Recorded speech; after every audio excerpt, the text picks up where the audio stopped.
தமிழ் வெற்றிலை சமையலுக்குள்ளே போகலாம் வாங்க. நம்மளோட சேனலை நீங்கள் ஃபஸ்ட் டைமாக பார்க்குறீங்க அப்படின்னா ஷேர் பண்ணுங்கள், லைக் பண்ணுங்கள், கமெண்ட் பண்ணுங்கள், சப்ஸ்கிரைப் பண்ணுங்கள், பெல் சிம்பிளை கிளிக் பண்ணுங்கள், ஆல் பட்டனையும் செலக்ட் பண்ணி விட்டுருங்க.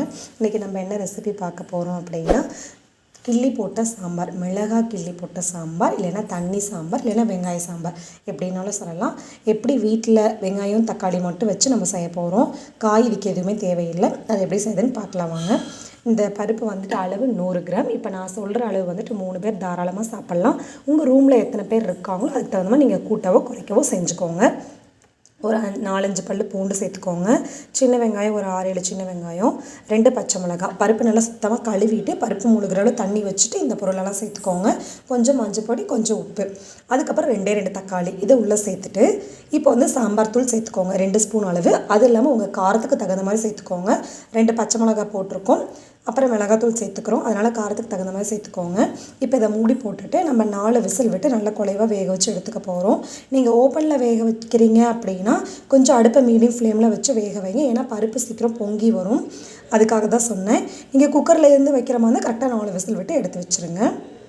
சாம்பார் தூள் எந்த பிராண்ட்னாலும் நீங்கள் சரி சேர்த்துக்கோங்க, இல்லைன்னா வீட்டிலேருந்து அம்மா சாம்பார் பொடி செஞ்சு கொடுத்தாங்க அப்படின்னா அதை கூட நீங்கள் யூஸ் பண்ணிக்கோங்க.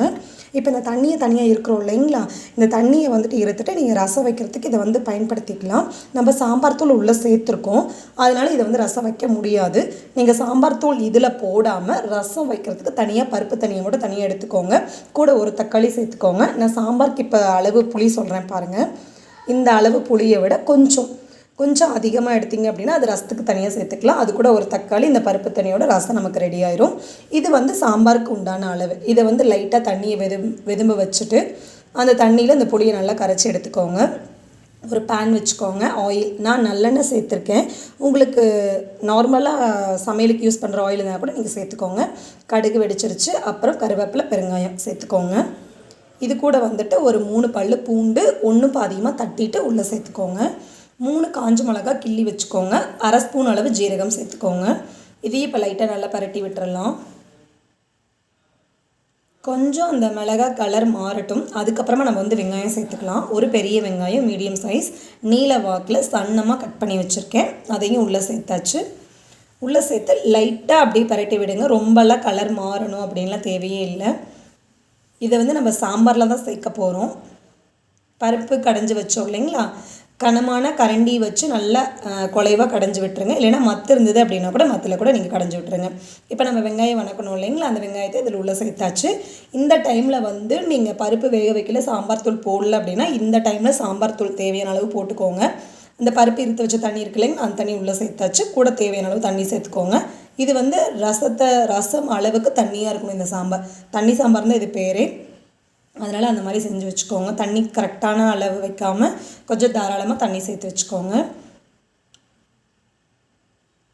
இப்போ வந்துட்டு நீங்கள் இந்த பருப்பு தண்ணி இருத்தீங்க இல்லையா, அந்த டைமில் வந்துட்டு நம்ம ரசம் வைக்கிறதுக்காக வேணும் அப்படின்னா பருப்பு எடுத்துட்டோம் அப்படின்னா சாம்பார் தூள் போட்டிருக்க மாட்டோம்.